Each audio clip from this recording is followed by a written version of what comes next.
నమస్తే. ప్రస్తుతం మనతో పాటు ఉన్నారు రియల్టర్ ఆక్సిజన్ ఫౌండర్ అలానే CEO డాక్టర్ నంది రామేశ్వరరావు గారు. నమస్తే అండి. నమస్తే అమ్మా. ఏంటి సార్, గోల్డ్ కొన్నిస్తారా, సిల్వర్ కొన్నిస్తారా? ఇంతకు ముందు ఒక సిల్వర్ కంచం ప్లేట్ కొనాలి అని అంటే 30-40 వేలకు వచ్చేది. ఇప్పుడు 1,50,000 పెడితే తప్ప ఒక కంచం ప్లేట్ రావట్లేదు. ఏంటి, గోల్డ్ కన్నా కూడా సిల్వర్ రేట్లు రోజు రోజుకి పెరిగిపోతున్నాయి. దానికి ఇప్పుడు 100 సార్లు చెప్పాను రజనీకాంత్ లాగా. దానికి కారణం మీరే. Ladies ladies ladies. A successful man will have in background one woman. Unsuccessful man will have 2 women. ఎందుకు చెప్పానంటే గోల్డ్ కొనుక్కునే వాళ్ళు ఎక్కువైపోయారు. గోల్డ్ వాడకం ఎక్కువైపోయింది. ఇంతకుముందు ఆర్నమెంట్గా కొనుక్కున్నారు, ఇన్వెస్ట్మెంట్గా కొనుక్కుంటున్నారు.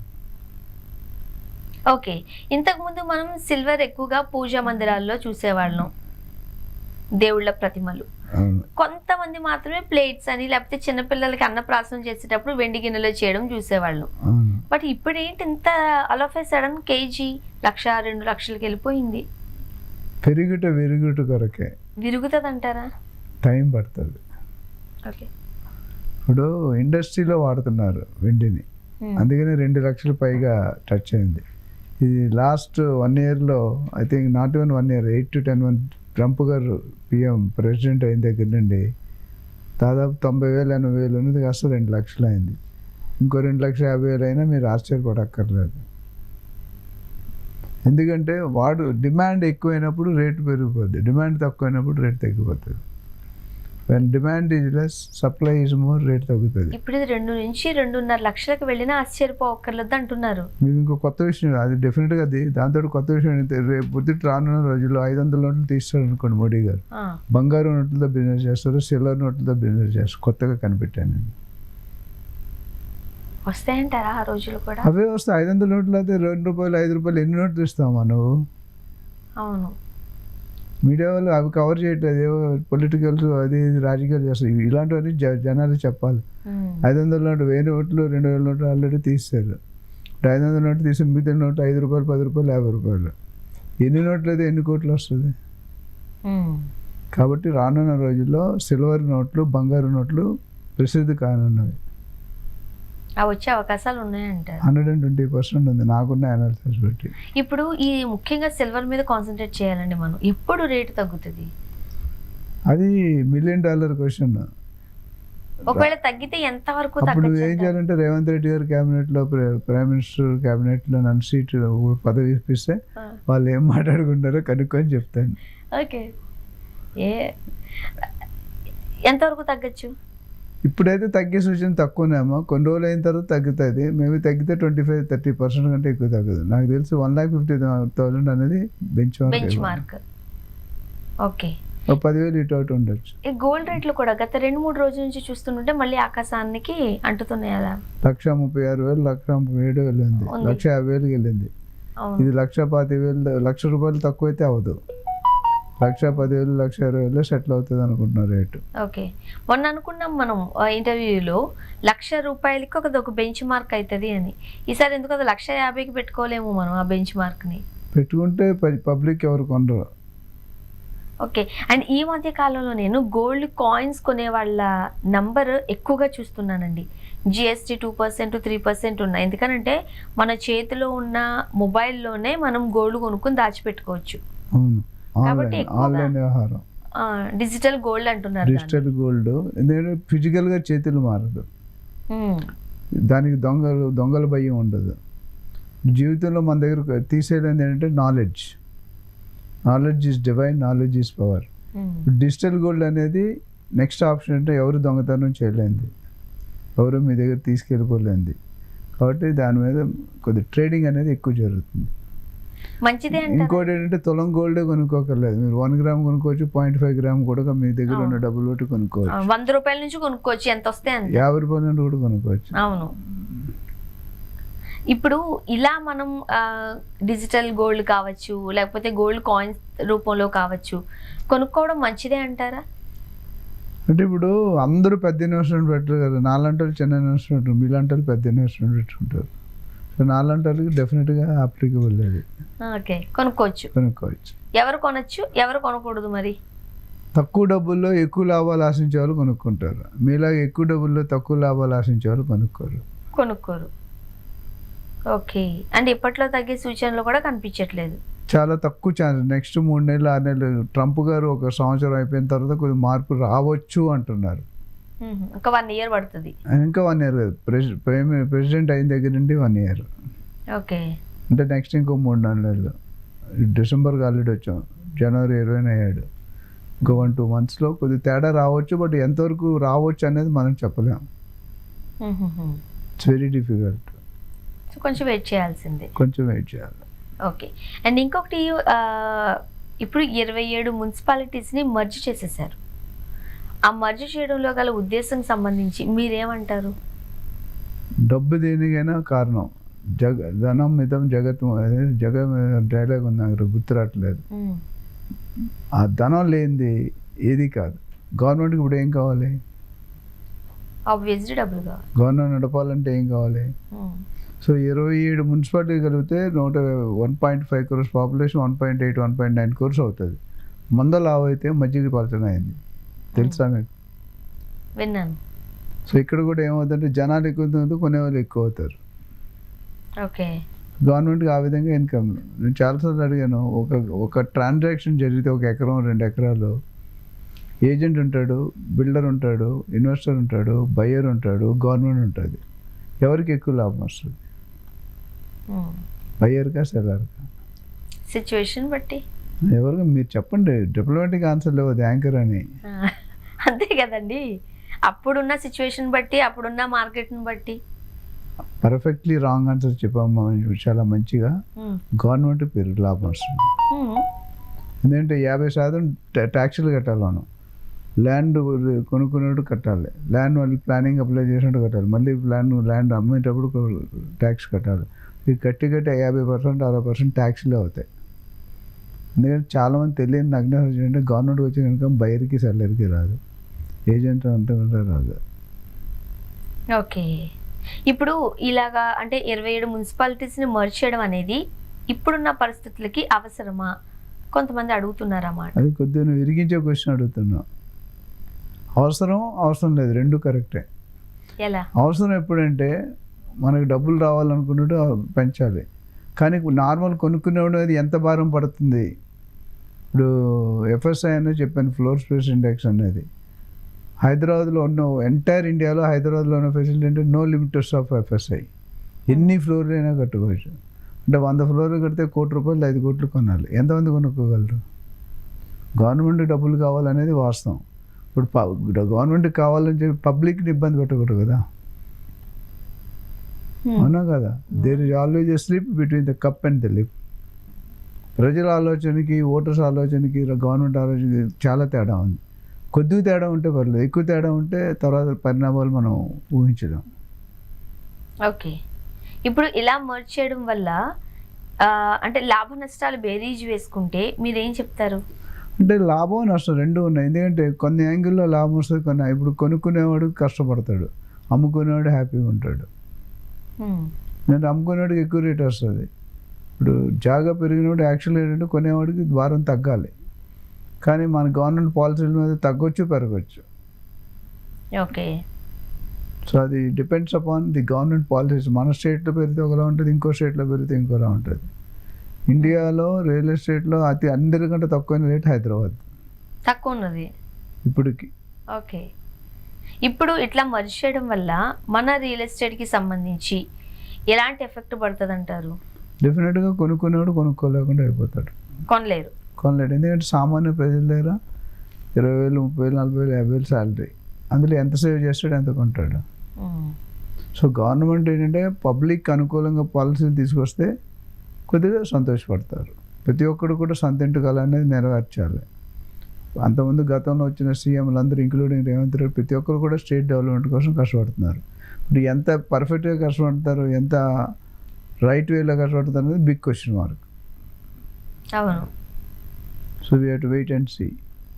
ప్రస్తుతానికి గవర్నమెంట్ డబ్బులు లేవు, ఖజానాలో డబ్బులు లేవు, శాలరీస్ ఇవ్వడానికి డబ్బులు స్వయంగా సీఎం గారు. కానీ సీఎం గారి ప్లాన్ అంటే కొన్ని లక్షల కోట్ల ఆదాయం తెచ్చుకుంటే ప్రాబ్లీ పబ్లిక్ కొంత మేరకు హెల్ప్ చేయొచ్చు అనేది ఉద్దేశం.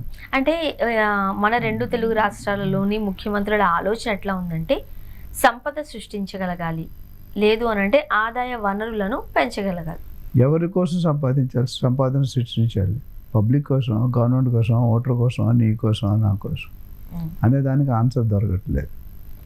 మా నాన్నమ్మ చెప్పారు, ఆ నలుగురు ఏమనుకుంటారా అని. ఆ నలుగురు ఎవరు ఇంతవరకు నాకు తెలియదు. మీకు తెలిస్తే చెప్పండి.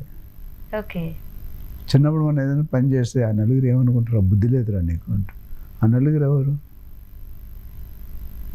ఇప్పటికీ నాకు ఆన్సర్ దొరుకుతుంది అనుకోవట్లేదు. మనతో పాటు మన మన మన దగ్గర మన చుట్టూ ఉన్న వాళ్ళే ఆ నలుగురు. ఎవరు ఆ నలుగురు? చెప్పు, నాకు మీనింగ్ చెప్పు. ఆ నలుగురు ఎవరు? మీ ఇంటి పక్క వాళ్ళు నాకు తెలియదు కదా. పంచులేసి మొత్తం రౌండ్ రప్పాడేస్తాం. అంటే ఇప్పుడు ఏంటంటే డబ్బు కావాలమ్మా. డబ్బు కావాల్సిన దానికి ఒక మార్గం అనేది రియల్ ఎస్టేట్. ఇంతకుముందు అగ్రికల్చర్ మీద, ఫార్మా మీద, మెడికల్ మీద, ఐటీ మీద, కంప్యూటర్ మీద బతికాను. ఇప్పుడు అన్నిటికీ మించి అతి తక్కువ టైంలో ఎన్నుకోవాలంటే రియల్ ఎస్టేట్. సో ఆ మార్గాన్ని ఎన్నుకున్నారు రేవంత్ రెడ్డి గారు. అయితే కొంతవరకు సక్సెస్ అవుతుందని చెప్పాలి. బట్ పూర్తి సక్సెస్ అవడానికి కొన్ని పాలసీలు, స్టెబిలిటీ, కాన్ఫిడెన్స్ రావాలి. ఇప్పుడు పలానా ఊరు డెవలప్ అవుతుంటే ఆ ఊరిలో ఉన్నాడు, ఆ ఊరిని నమ్మట్లేదు. మరి ఎలా డెవలప్ అవుతుంది? అండ్ ఇంకొకటి, రోజు రోజుకి రియల్ ఎస్టేట్ పందా కూడా మారిపోతుంది కదా. అండ్ మీరు ఈ హుడా థర్డ్ ఆప్షన్లో 135 కోట్లకు పలికింది. ఆకాశానికి అందనంతా అనేవారు. అది బెంచ్ మార్క్ 100 కోట్లు సెట్ చేశాడు. 2017లో 43 కోట్లు ఉండేది ఎకరం హుడా ఆప్షన్. 2023లో 78 ఇయర్స్ అంతే 100 కోట్లు అయింది. 2025లో 177 కోట్లు అయింది. అంటే ఇప్పుడు 100 కోట్లు తక్కువ ఎకరం భూమి ఎక్కడ దొరకదు అనేది క్లారిటీగా చెప్తున్నారు. 135 అనేది చాలా తక్కువ రేటు. ఇంకొక 6 నెలలు 1 ఇయర్ పోతే 250 కోట్లు అమ్ముతారేమో అని నా ప్రిడిక్షన్. ఇప్పుడు అమ్మే వాళ్ళు ఏముంది, రెండు ఎంతైనా చెప్తారు కానీ నిజంగా అన్ని కోట్లు పెట్టి కొనుక్కునే వాళ్ళు ఉన్నారా? అన్ని డబ్బులు ఉన్నాయా? గవర్నమెంట్కి మన 1350 కోట్లు వచ్చింది 10 ఎకరాలు అమ్మితే. ఎంఎస్ఎన్ ఫార్మా అని ఒక కంపెనీ, ఇంకా వేరే వజ్రం ఇన్ఫ్రా డెవలపర్స్. సో కొనుక్కునే వాళ్ళు ఉంటే ఇప్పుడు వినేవాడు ఉంటే ఎన్నైనా చెప్తాం స్టోరీలోను. సో కొనుక్కునేవాడు ఉంటే ఎంతైనా అమ్ముతాం మనం. సో దానికి ఏం దోకా లేదు. రానున్న రోజుల్లో ఢిల్లీలో, ముంబైలో 840 కోట్లు పర్ ఎకరం అమ్మారు. ఇటు రానున్న 1000 కోట్లైనా పెద్ద ఆశ్చర్యపడక్కర్లేదు. అప్పుడు పోలిస్తే హైదరాబాద్ చాలా తక్కువ కంపారిటివ్లీ. ఓకే, చిన్నప్పుడు ఎప్పుడు అంటూ ఉండేవారు ఆకాశానికి అందనంత అంటే ఏంటా అని. ఇప్పుడు ధరలు చూస్తే కమల్ హాసన్ గారి సినిమా వచ్చింది, ఆకాశం నీ హద్దురా. సో ఆ హద్దులు దాటిపోయారు. ఇంకా ఎంతవరకు పెరిగే అవకాశం ఉందంటారు?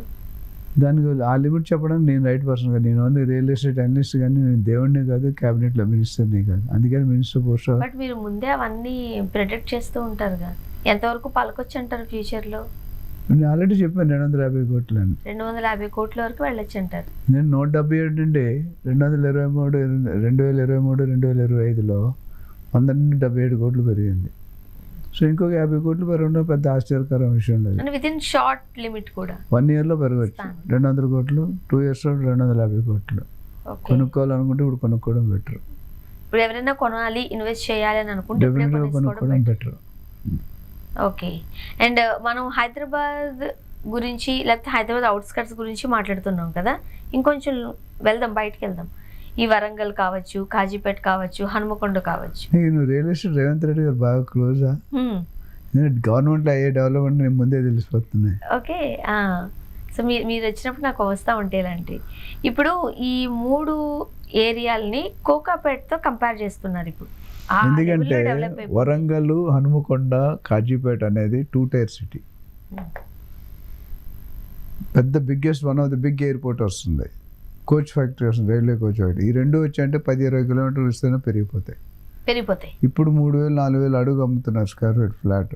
రేపొద్దు 8,000-10,000 అయ్యే అవకాశాలు చాలా పుష్కలంగా కనిపిస్తున్నాయి.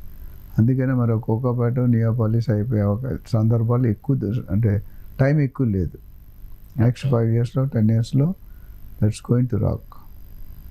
అంటే అక్కడ డెవలప్మెంట్ ఎలా ఉండే అవకాశం ఉందంటున్నారు? ఈ రెండు వచ్చే మేజర్ ఇష్యూస్, మేజర్ యాక్టివిటీస్ వచ్చాయంటే కనీసం 10-20 కిలోమీటర్స్ విస్తీర్ణంలో మొత్తం రేట్లన్నీ బాగా పెరుగుతాయి, యాక్టివిటీస్ పెరుగుతాయి, ఇన్ఫ్రాస్ట్రక్చర్ పెరుగుతుంది, రోడ్లు వస్తాయి, కనెక్టివిటీ వస్తుంది. And second capital of India కనుక అయితే హైదరాబాద్ నుండి వరంగల్ వరకు కంటిన్యూగా కన్స్ట్రక్షన్ అవుతుంది. కంటిన్యూగా అంటే ఇప్పుడు మనం హైదరాబాద్ ఇప్పుడు గ్యాప్ ఉంది, అదే ఆ గ్యాప్లనే ఫుల్ సిటీ లాగా చూస్తాం మనం. వరంగల్ అంటే కొంచెం అదొక ప్లేస్ లాగా చూస్తూ ఉంటాం. ఇప్పుడు అలా కాకుండా టచ్ అయిపోతుంది, అటాచ్ వచ్చి కంటిన్యూగా అయిపోతుంది. ఓకే. దీనివల్ల రియల్ ఎస్టేట్ ద్వారా డైరెక్ట్గా ఇండైరెక్ట్గా 150 డిపార్ట్మెంట్లు బాగుపడతాయి, కొన్ని లక్షల మందికి ఉపాధి కలుగుతుంది. ఓకే. రియల్ ఎస్టేట్ని ఇప్పుడు తక్కువ అంచనా వేయకండి, ఎందుకంటే హైదరాబాద్ దేనికి ఫేమస్ ఎన్నోసార్లు చెప్పాను. దాంతో doctor Nandi Rameshwar real estate కూడా ఫేమస్, అంతే ఫేమస్. Good good. 30 ఇయర్స్ నుంచి మీరు రియల్ ఎస్టేట్ లోనే ఉన్నారు కదా? 35 years. 30 years direct real estate, 5 years indirect real estate. Okay. So మీరు చూసిన ఈ 35 ఏళ్లలో ఈ వచ్చిన మార్పులను మీరు ఆ రోజే గమనించారా? నిజం చెప్పండి, ఆనెస్ట్. 10 సంవత్సరాలు 20 సంవత్సరాల ముందు నేను ఏ ఇన్వెస్టర్కి అయితే ఇక్కడ పెట్టాను చెప్పానో వాళ్ళని తీసుకొచ్చి ఇక్కడ కూర్చోబెడతాను లైవ్లో, మీరు మాట్లాడండి. ఏదో చెప్పడం కాదు, చెప్పింది పర్ఫెక్ట్గా జరిగి తీరుతుంది. అంటే మీరు ముందే గెస్ చేశారు ఇట్లా అయ్యే అవకాశం ఉండింది అని? ఎందుకంటే శ్రావణ్ బాబు గారు చెప్పిన ఫార్ములానే ఫాలో అవుతుంది. ఎప్పటికీ పెరగంది ఏంటి భూమి, ఎప్పటికీ పెరిగేది పాపులేషన్. జనాలు పెరుగుతున్న వెళ్తే కొనుక్కునే అవకాశాలు తగ్గిపోతాయి. అప్పుడు గుండె బలం, కండ బలం, ఇప్పుడు మనీ బలం. ఓకే. అండ్ మీరు స్టార్ట్ చేసినప్పుడు, కెరీర్ స్టార్ట్ చేసినప్పుడు ముఖ్యంగా ఏ ఏ ప్రధానంగా ఆ ఏరియాస్ డెవలప్మెంట్ కోసమో లేకపోతే రియల్ ఎస్టేట్ కోసమో సిద్ధంగా ఉండేవి? ఈ కోకాపేట్ లేకపోతే శంషాబాద్ ఎయిర్పోర్ట్కి సంబంధించిన సరౌండింగ్స్ అవన్నీ డబ్బులు తీసుకొని చెప్పాల్సి వచ్చింది. ఇప్పుడు ఫ్రీ కడితే ఎట్లా చెప్తాను? నువ్వు ఛానల్ ఎవరు నాకు వచ్చింది ఆపేస్తారు. 1990లో 3 ఫ్లైట్లు ఉండేవి హైదరాబాద్ నుండి, అది కూడా ఓవర్ బుకింగ్ అయ్యేది. ఎయిర్ ఇండియా అనే కంపెనీ నడిపేది. ఇప్పుడు రోజుకి 100 ఫ్లైట్లు 200 ఫ్లైట్లు వెళ్తున్నాయి. అదే మన డెవలప్మెంట్ ఆఫ్ హైదరాబాద్. హమ్ కిసి సే కమ్ నహీ, రోటీ కపడా మకాన్, తిండి బట్ట కూడా అందులో మనం ఉన్నాం. సో ఇంతకంటే మీకు ఎగ్జాంపుల్స్ అక్కర్లేదు. అండ్ ఇంకొకటి, ఈ షాద్ నగర్ కూడా మరో కుకట్పల్లి కాబోతోంది. అయిపోయింది ఆల్రెడీ, కాబోతుంది కదా. ఇప్పుడు ఇప్పటి వరకు కొనుక్కునే వాళ్ళు ఇబ్బంది పడతారు. ఇంకా లేట్ చేయకుండా కొనుక్కుంటే మంచిది. నెక్స్ట్ 5 ఇయర్స్లో మీరు షాద్ నగర్లో టచ్ చేయలేరు. నెక్స్ట్ 5 ఇయర్స్లో ఎందువల్ల అంటారు? దానికి ఉన్న కార్యక్రమాలు మున్సిపాలిటీకి వెళ్ళిపోయింది, గ్రామ పంచాయతీ నుండి. అదేవిధంగా Shadnagar is one of the upcoming city, longest highway, 4 industrial ఏరియాలు ఉన్నాయి. ఒక పోలేపల్లి సెడ్జ్ ఉంది, శాంతివనం ఉంది, చిన్నజీవర్ స్వామి ట్రస్ట్ ఉంది, ఓవరర్కి దగ్గర, ఎయిర్పోర్ట్కి దగ్గర, ఇంకేం కావాలి? ఓకే. అంటే రోజు రోజుకు ఈ రియల్ ఎస్టేట్ ధరలు కావచ్చు, గోల్డ్ రేట్ కావచ్చు, సిల్వర్ రేట్ కావచ్చు, ఊహించనంత స్థాయికి పగుతూ పోతుంది. మనం ఇప్పుడు 2025లో ఉన్నాం, అయిపోతుంది. ఇంకొక 4-5 రోజులు అయితే అయిపోయినట్టు ఉంది. ఇప్పుడు ఫర్ ఎగ్జాంపుల్ మనం రౌండ్ ఫిగర్ వేద్దాం, 2030కి వచ్చేసరికి హైదరాబాద్లో లేకపోతే హైదరాబాద్ సరౌండింగ్స్లో ఈ రియల్ ఎస్టేట్ పరిస్థితి ఏంటి? ఇప్పుడు ఉన్న ప్రకారం 2025లో 5 సంవత్సరాలకి మినిమం 2 నుండి 3 రెట్లు పెరుగుతాయి. మీకు డౌట్ అక్కర్లేదు, ఎవరైనా డౌట్ అయితే రాసిస్తా. 10 ఇయర్స్లో 5 రెట్లు పెరుగుతుంది. అది తక్కువే మళ్ళీ నేను చెప్తున్నాను. అంటే మినిమం కన్జర్వేటివ్ ఫిగర్ చెప్తున్నా, రియల్ ఫిగర్ చెప్తే 6 సార్లు అవుతుంది. సో ఎవరైనా ఇన్వెస్ట్ చేయాలనుకున్నారు కళ్ళు మూసుకొని ఇన్వెస్ట్ చేయండి. సరైన అడ్వైజర్ దగ్గరికి వెళ్ళండి. సరైన ప్రాపర్టీ, సరైన బిల్డర్, సరైన లొకేషన్, సరైన డెవలప్మెంట్ చూసుకొని కొనుక్కోవాలి. ఇప్పుడు 2030 గురించి మనం మాట్లాడుకున్నాం, చాలా తక్కువ స్పాన్లోనే మనం తీసుకున్నాం అసలు రియల్ ఎస్టేట్ పరిస్థితి ఏంటి అని. ఈ మధ్యలో ఎలక్షన్స్ వస్తాయి, గవర్నమెంట్ కంటిన్యూ కావచ్చు, లేకపోతే వేరే గవర్నమెంట్ రావచ్చు. ఒకవేళ ఇప్పుడున్న గవర్నమెంట్ పడిపోతే సిచ్యువేషన్ ఏంటి? లేదు ఇదే గవర్నమెంట్ కంటిన్యూ అయితే సిచ్యువేషన్ ఏంటి? ఏమైనా చేంజెస్ ఉంటాయా? నేను real estate analyst, political analyst కాదు. రియల్ ఎస్టేట్ వేలో చెప్పండి. రియల్ ఎస్టేట్లో చెప్పాలంటే ఒకటే స్టేట్మెంట్ అంటే నెక్స్ట్ 5 సంవత్సరాల్లో 10 సంవత్సరాల్లో Hyderabad is going to rock in real estate. A government వచ్చినా, ఏ మినిస్టర్ వచ్చినా, ఏ సీఎం వచ్చినా దాంతో సంబంధం లేదు. నేను ఇప్పుడు 100 సార్లు చెప్పాను, 1000 సార్లు కూడా చెప్తున్నా. ఎందుకంటే రియల్ ఎస్టేట్ అంటే అంత ప్రేమ, అంత మక్కువ. ఇప్పుడున్న గవర్నమెంట్ పరిస్థితి ఏంటి చెప్పరా మరి? ఉంటే ఏంటి? ఒకవేళ గవర్నమెంట్ లేకపోతే? ఎఫర్ట్స్ పెడుతుంది, టైం పడుతుంది. ఎఫర్ట్స్ ఇవ్వాలి కదా, రేపైనా సక్సెస్ అవుతాయి. అయితే దానికి సరైన మార్గాలు, సరైన పాలసీలు, సరైన పద్ధతులు, సరైన ప్రొసీజర్లు తీసుకొస్తే రియల్ ఎస్టేట్ భిన్నంగా పెరుగుతుంది, లేదంటే స్టేబుల్గా అవుతుంది. ఇప్పుడు వేరే వేరే వ్యక్తులు ముఖ్యమంత్రిగా ఉంటే ఆ లెక్క వేరు. రేవంత్ రెడ్డి గారు అనే పర్సన్ రియల్ ఎస్టేట్లో నుంచి వచ్చిన వ్యక్తి. రియల్ ఎస్టేట్ మీద చాలా ఆ మంచి సబ్జెక్ట్ అవగాహన మాట్లాడితే ఉన్నది. నాకు నవ్వు వస్తుందమ్మా. అవునా? ఇప్పుడు కొంతమంది డైరెక్టర్ 5 సంవత్సరాలు సినిమా తీస్తారు, బ్లాక్ బస్టర్ అవుతుంది. అదే హీరోని వేరే డైరెక్ట్, నువ్వు డైరెక్ట్ చేసి ఇప్పుడే మీ ఫ్రెండ్ టీవీ నేను ఎవరో చెప్పి డైరెక్ట్ చేస్తుందని ఇటు ఫెయిల్ అవుతుంది సినిమా. ఉమ్. అది డైరెక్టర్ తప్ప, హీరో తప్ప అనేది చెప్పడం మన వల్ల కాదు. ఓకే. సో అంటే రియల్ ఎస్టేట్లో ఉన్న పర్సన్ ఒక ముఖ్యమంత్రి అయితే అప్పుడు రియల్ ఎస్టేట్ పరిస్థితి ఎలా ఉంటుంది అనేది. పెంచాలనుకోవడం మంచిదే, బట్ ఎలా పెంచుతాం అనేది ఇంపార్టెంట్. దేనికైనా విటమిన్ ఎం ఇంపార్టెంట్. ఉమ్. ఎం లేనప్పుడు నువ్వు ఎంత మేధావైనా చేయడం కష్టం. చేయాలనుకోవడం మంచి ఆలోచన, బట్ చేయలేకపోవడం అనుకునేది మన ఇన్ఎఫిషియన్సీ. డబ్బు లేదు కాబట్టి చేయలేకపోతాం. ఉమ్. ఆ డబ్బు వస్తే డెఫినెట్గా మంచిగా అవుతుంది, రావాలని కోరుకుందాం. ఏపీ కానీ తెలంగాణ కానీ ఇద్దరు సీఎంలు డెడికేటెడ్ సీఎంస్, నాలెడ్జ్ ఉన్నవాళ్ళు, అనుభవం ఉన్నవాళ్ళు, డైనమిక్ పర్సన్స్. ఆయన 77 సంవత్సరాల్లో, ఈయన 56 సంవత్సరాలు కూడా ఇద్దరు డైనమిక్కే. బట్ దేనికి ఏమైనట్టు నిజంగా జనాలు ఎప్పుడు చూస్తారంటే ఆ గ్రోత్ ఉండేటప్పుడు నిజంగా నమ్ముతారు, లేకపోతే నువ్వు ఎన్ని చెప్పినా నమ్మరు. నేను ఎన్ని చెప్పినా నమ్మరు, మీరెన్ని చెప్పినా నమ్మరు. అవుతుందా గ్రోత్? డెఫినెట్గా అవుతుందండి. రియల్ ఎస్టేట్ గ్రోత్ ఆపడానికి ఎవరి వల్ల కాదు. ఓకే. 10% ఇటు 10% అటు. అండ్ ఇంకొకటి మోర్ ఓవర్ మనం బాగా అబ్జర్వ్ చేసినట్లయితే ఎవరైతే ఇన్వెస్ట్ చేయాలనుకుంటున్నారో ఈ ఇన్వెస్టర్స్ మైండ్ సెట్ ఇంతకుముందు అవసరం కోసం ఉండేది. తర్వాత సరే మనం అంతా సెటిల్ అయ్యాం కాబట్టి ఇది ఉంటే ఒక ప్రాఫిట్ ఉంటుందిలే, ఒక సేవింగ్స్ లాగా ఉండేది. ఇప్పుడు ఇవి రెండింటికన్నా మించి లగ్జరీ వైపు వెళ్తున్నారు. ప్రతి ఒక్కరికి సినిమాల్లో చూపించేలాంటి ఇల్లు, సినిమాల్లో చూపించేలాంటి హోమ్ డెకార్స్, దీని మీద ఆసక్తి చూపిస్తున్నారు. ఉన్న దాంట్లోనే అందంగా చూపించుకోవాలి అని. డబ్బులు ఉంటే కోరికలు వస్తాయమ్మా. నీడ్ అండ్ వాంట్ నాకు అంత ఎగ్జాంపుల్ చెప్పాను. నీడ్ అంటే దాహం, నీళ్ళు తాగితే దాహం తీరుతుంది. వాంట్ అంటే లస్సీ, కోకోనట్ వాటర్, జ్యూస్ తాగాలి. ఇప్పుడు వాంట్ స్టేజ్లో ఉన్నాం, నీడ్ స్టేజ్ దాటిపోయాం కదా. దాటిపోయి రానున్న రోజుల్లో మైండ్ సెట్ అనేది ఇంకా పెరుగుతుంది కానీ తగ్గదు. ఓకే. ఇప్పుడు ఈ మైండ్ సెట్ వల్ల రియల్ ఎస్టేట్ పై ఎఫెక్ట్ ఏంటి? రియల్ ఎస్టేట్ డెఫినెట్గా గవర్నమెంట్కి ఆదాయం వస్తుంది, కొనుక్కునేవాడు బెనిఫిట్ ఉంటుంది, అమ్ముకునేవాడు బెనిఫిట్ ఉంటుంది, ఏజెంట్ బెనిఫిట్ ఉంటుంది, బిల్డర్ బెనిఫిట్ ఉంటుంది. అందరికీ విన్ విన్ సిచ్యువేషన్. ఈ మైండ్ సెట్ మంచిదేనా మరి? డెఫినెట్గా మంచి పెరగాలి, ప్రతి మనిషి జీవితంలో ఎదగాలి. ఇప్పుడు టూ వీలర్ సైకిల్ ఉండేటప్పుడు లోనా కొనుక్కునేవాడు, లోనావాడు టీవీఎస్ కొనుక్కున్నాడు, టీవీఎస్ వాడు బజాజ్ చేత కొన్నాడు, బజాజ్ చేత అనేది తర్వాత హీరో హోండా బైసైకిల్ అంటే బైక్ కొనుక్కున్నాడు, దాని తర్వాత మారుతి 800, దాని తర్వాత టాటా ఇండిగా. ఆశకు అంత లేదు. నేను చెప్పేది ఏంటంటే రియల్ ఎస్టేట్లో ఆశ ఉన్నా పర్లేదు, అత్యాశ ఉన్నా పర్లేదు, దురాశ ఉంటే కష్టం. ఓకే. అంటే లాంగ్ రన్లో ఈ లగ్జరీ వైపు పరిగెట్టడం వల్ల ఏమైనా ఇబ్బందికరమైన పరిస్థితులు? ఏమి ఇబ్బంది లేదు, గ్రోత్ పెరుగుతుంది, జీడిపి పెరుగుతుంది, పర్ క్యాపిటల్ ఇన్కమ్ పెరుగుతుంది, కొనుక్కొని ఎంజాయ్ చేస్తాం. అందరికీ రెవెన్యూ వస్తుంది కదా. ఎంతకాలం ముసుగులో గుద్దులాట ఉంటుంది? తెర తీసేస్తున్నారు, తెర తీసి మీకు అవకాశం ఇచ్చారు, కొనుక్కోమంటున్నారు. ఓకే. ఈ రియల్ ఎస్టేట్లో చేంజెస్ అనేవి డే బై డే మారిపోతున్నాయి. ఎవ్రీ వీక్ మనం కూర్చుంటున్నాం, దీని గురించి మాట్లాడుతున్నాం, డిస్కస్ చేస్తున్నాం. ఓన్లీ హైదరాబాద్ గురించి మాత్రమే కాదు, సరౌండింగ్స్ అంతా సరే రియల్ ఎస్టేట్ ఎట్లా ఉందని డిస్కస్ చేస్తున్నాం. ఈ వీక్లో మీరు గమనించి మనం మాట్లాడుకోవాల్సిన విషయాలు, లేకపోతే మీకు చాలామంది ఫ్యాన్ బేస్ ఉన్నారు రియల్ ఎస్టేట్కి సంబంధించి, ఎవరికైనా ఒక ఇన్ఫర్మేషన్ కావాలనంటే మీరు అన్నట్టు డాక్టర్ నంది రామేశ్వరరావు గారే కనిపిస్తున్నారు. ఏమైనా చెప్తారా వాళ్ళకి? ఇన్వెస్ట్ చేయాలనుకుంటే ఇక ఎక్కువ ఆగొద్దు. మంచి జాగా, మంచి ప్లేసు, మంచి బిల్డర్, మంచి లొకేషన్లో కొనుక్కుంటే మీ పెట్టుబడి రెట్టింపు 2, 3, 4 సార్లు అవుతుంది. ఓకే.